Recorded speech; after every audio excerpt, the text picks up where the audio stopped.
to the United States with the intent of improving our nation instead of being a drain on it are people that are getting a first priority.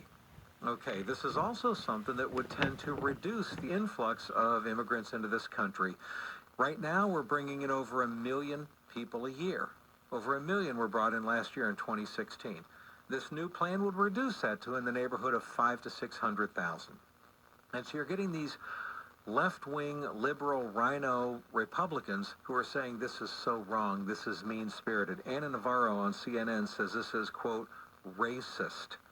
Well, here's my question for Ms. Navarro. If she says it's racist to have a merit-based system for immigration, what does she say to the governments of some of our biggest and best allies around the world?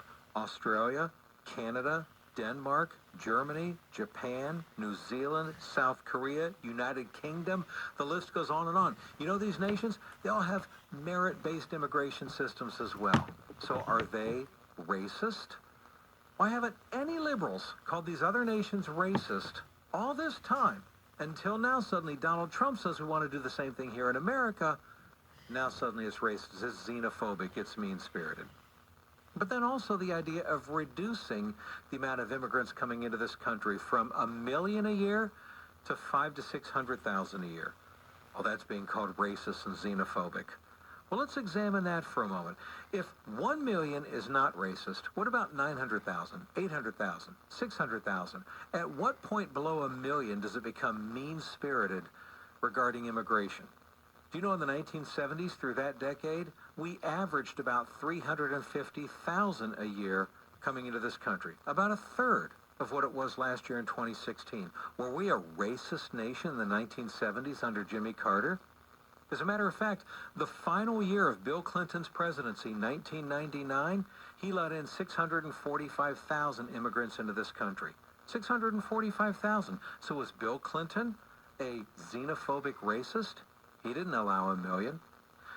As a matter of fact, I went back and I checked the records of immigration all the way back to the record-keeping beginning in the 1830s in this country. And do you know that the president with the least amount of immigrants allowed into this country through his presidency was the liberal champion FDR?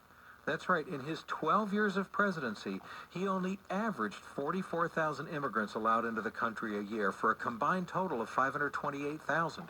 FDR, in his 12 years in the White House, only let in the total number that Trump is talking about reducing it to on an annual basis. Was FDR a xenophobic racist? Bob Dutko News, Politics, and Commentary is a public affairs presentation of Crawford Broadcasting Company, The Stand, and this station. The views and opinions expressed are not necessarily those of the Crawford Broadcasting Company, its affiliates, ownership, or management.